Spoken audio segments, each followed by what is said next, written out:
ایک اللہ والے بزرگ کا قصہ۔ ایک بزرگ حج کے سفر پر گئے تھے۔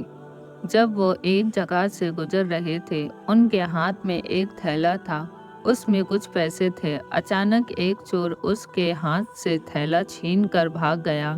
جب چور کافی دور نکل گیا، تب اچانک اس کی آنکھوں کی روشنی ختم ہو گئی۔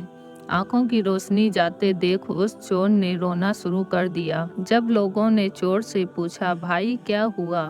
تو وہ کہنے لگا، میں نے ایک آدمی کا تھیلا چھینا ہے، وہ کوئی بڑا اللہ کا قریبی بندہ لگتا ہے، میری آنکھوں کی روشنی چلی گئی، خدا کے لیے مجھے اس کے پاس پہنچا دو تاکہ میں اس سے معافی مانگ سکوں۔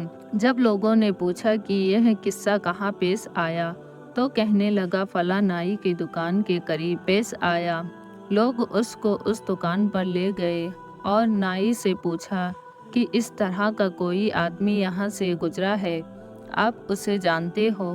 اس نے کہا، مجھے اس کا گھر تو پتہ نہیں ہے، مگر نماز کے لیے وہاں آتا جاتا رہتا ہے، اگلی نماز کے لیے پھر آئے گا۔ یہ لوگ انتظار میں بیٹھ گئے۔ وہ بزرگ اپنے وقت پر تشریف لایا۔ لوگ اس چور کو اس کے پاس لے گئے تو اس چور نے جا کر اس کے ہاتھ پاؤں پکڑ لیے کہ مجھ سے غلطی ہو گئی، گناہ ہو گیا، نادم ہوں، شرمندہ ہوں، میری آنکھوں کی روشنی چھن گئی، آپ اپنے پیسے واپس لے لیجئے اور مجھے معاف کر دیجئے تاکہ اللہ تعالیٰ میری آنکھوں کی روشنی ٹھیک کر دے۔ وہ بزرگ کہنے لگا کہ میں نے تو تجھے پہلے ہی معاف کر دیا۔ یہاں سن کر چور بڑا حیران ہو گیا، کہنے لگا، حضرت میں نے تو آپ کا تھیلا چھین کر بھاگا اور آپ کہتے ہیں کہ معافی مانگنے سے پہلے ہی معاف کر دیا ہے۔ فرمانے لگے، میں نے ایک حدیث پڑھی جس میں نبی اکرم صلی اللہ علیہ وسلم نے فرمایا کہ قیامت کے دن جب میری امت کا حساب پیش کیا جائے گا تو میں اس وقت تک میزان کے قریب رہوں گا جب تک میرے آخری امتی کا فیصلہ نہیں ہو جاتا۔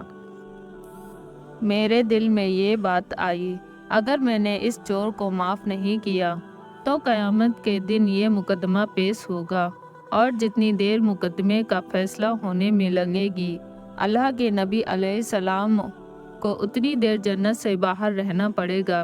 اس لیے میں نے معاف کر دیا کہ نہ تو مقدمہ پیش ہوگا، نہ ہی میرے محبوب کو جنت میں جانے میں دیر لگے گی، وہ جلد جنت میں تشریف لے جائیں گے۔